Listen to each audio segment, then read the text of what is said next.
రేపటి రోజున నాకు ప్రామిస్ చేయండి సార్, నాకు ఏం లేదు, నేను మంచి సినిమా తీస్తా సార్, తక్కువ బడ్జెట్ లో మంచి సినిమా తీస్తా సార్ 100%.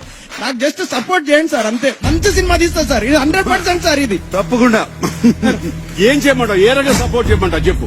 ఈ బిగ్ బాస్ నాకు కొన్ని కోట్ల ప్రజల నుంచి నాకు ఆ ప్రేమ ఇచ్చింది సార్. రేపటి రోజు సినిమా తీస్తే వాళ్ళందరూ చూస్తారని ఆశిస్తున్నాను సార్. అండ్ ఏదైనా ఆడియో ఫంక్షన్ గానీ, అంటే లైక్ ప్రీ రిలీజ్ ఈవెంట్ గానీ అలాంటిది ఏదైనా ఉంటే తప్పకుండా మీరు రావాలి సార్. నా చేతుల మీదుగా చేస్తాను. Thank you so much sir. వీలైతే ఆ సినిమాలో నాకు చిన్న క్యామియో చిన్న గెస్ట్ క్యారెక్టర్ చేస్తాను. నేను చేస్తా, మాటిస్తాను. కోట్లాది మంది చూస్తుండగా మాటిస్తున్నాను. సోహెల్, మీలాంటి యంగ్స్టర్స్ రావాలి. మీరందరూ వెల్ టాలెంటెడ్. మీరున్న టాలెంట్ ఎంతో అందరూ చూశారు. మీకు అవకాశం రావాలి, వస్తుంది. ఎందుకు నువ్వు ఇప్పుడు సింగర్ అని వెళ్ళేటప్పుడు నీకు ఎలాంటి బ్రహ్మరథం పడతారో నీవు ఊహించరు. నువ్వు thank you so much. Theatre కి 5 మంది 10 మంది కాదు, ఇప్పుడు నీ ఇంటికి వస్తారు 1000 మంది. Thank you so much sir.